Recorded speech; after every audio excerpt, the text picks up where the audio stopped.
Hi friends, today ratio and proportional ஏதோ ratio கொடுத்துட்டு இதுக்கான ஈக்குவல் ரேஷியோ என்ன அப்படின்றத கேட்டான் அப்படின்னா எப்படி சால்வ் பண்றது அப்படின்னு பார்க்கலாம். இந்த கொஸ்டின் தமிழ்ல டிஎன்பிஎஸ்சில பெரும்பாலும் வரும். எப்படி கேட்பான் அப்படின்னா இதற்கான சமமான வீதம் எது அப்படின்றத கேட்பான். நமக்கு இது பிளேஸ்மெண்ட்ஸ்ல நமக்கு இங்கிலீஷ்ல இருக்கும். டிஎன்பிஎஸ்சி இங்கிலீஷ்ல எழுதுறவங்களுக்கு இந்த கொஸ்டின் வரும். எப்படி சால்வ் பண்ண அப்படின்னு பார்க்கலாம். ஃபர்ஸ்ட் என்ன பண்றோம் அப்படின்னா 4 power 3.5 2 power 5 அப்படின்னு இருக்கு. ஓகேவா, நான் என்ன பண்றேன், ரெண்டுத்துக்கு ஈக்குவல் பேஸ் வர மாதிரி நான் சேஞ்ச் பண்றேன். அப்ப என்ன பண்ணா 4 நம்ம 2 power மாத்தி எழுதலாம்.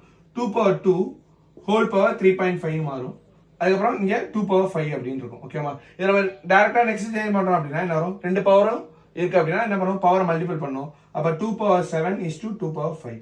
ஓகேவா, ரெண்டுத்துலயும் 2 power 5 நான் காமனா கேன்சல் பண்ணலாம். 2 power 5 இதை கேன்சல் பண்ணா அப்படின்னா 2 பேலன்ஸ் இருக்கும். அப்போ 2 power 2 is to 1 அப்படின்னு இருக்கும். ஓகேவா, 2 power 2 என்ன 4, 1 அப்படியே இருக்கும். அப்போ இதோட ரேஷியோ என்ன அப்படின்னு பார்த்தோம் அப்படின்னா 4 is to 1.